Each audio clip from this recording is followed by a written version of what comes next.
Les maisons France Service, qui jusqu'en novembre 2019 officiaient sous le label de Maison Service au public, permettent à chaque citoyen, quel que soit l'endroit où il vit, en ville, à la campagne, d'accéder aux services publics essentiels et d'être accueilli dans un lieu unique par des personnes formées et disponibles pour effectuer les démarches administratives au quotidien. Les premières ont été créées fin décembre 2019 à la demande du président de la République. Elles sont de nouveaux modèles d'accès aux services publics pour les Français. Les maisons France Service font partie du secteur tertiaire qui recouvre un vaste champ de services, qui s'étend du commerce à l'administration. Dans notre exemple, il s'agit du secteur tertiaire non marchand qui regroupe les administrations publiques, l'enseignement, la santé humaine et l'action sociale. Face à la raréfaction des services publics dans les territoires ruraux, les maisons France Service sont la réponse à un besoin collectif. L'objectif est de proposer une offre élargie de services au public, au plus près des territoires. L'objectif de l'État est qu'il y ait environ 2000 maisons France Service en 2022, soit un par canton. Cette proximité est particulièrement importante pour les habitants des zones rurales isolées du fait de la suppression de nombreux services publics tels que la poste. La Maison France Service est un guichet unique permettant aux usagers d'accéder à un bouquet de services au quotidien. De nombreux services y sont centralisés. Il s'agit d'aider les usagers dans leurs démarches liées à la situation fiscale, à la santé, la famille, la retraite ou encore à l'emploi. Les maisons France Service reposent sur un socle de 9 partenaires.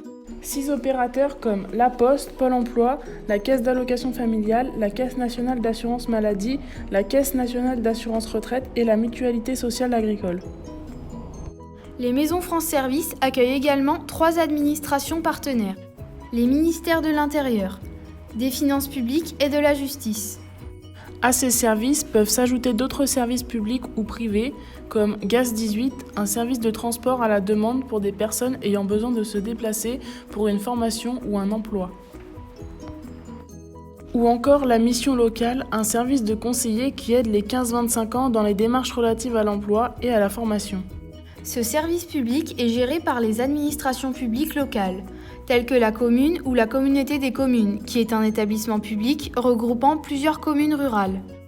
L'accueil et l'accompagnement du public est assuré par au moins 2 animateurs polyvalents.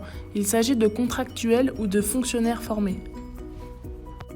Ils accueillent le public, qualifient la demande et orientent les usagers dans le cadre de leurs démarches administratives du quotidien.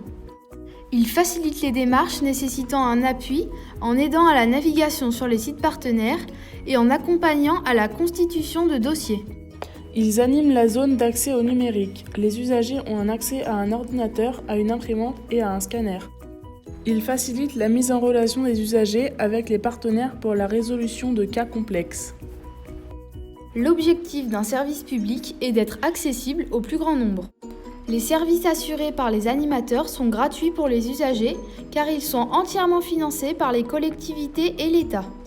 Il s'agit donc d'un service non marchand. Enfin, malgré la crise sanitaire liée à la Covid-19, les maisons France Service sont restées ouvertes au public. Elles ont également développé des missions d'assistance aux usagers par mail ou par téléphone.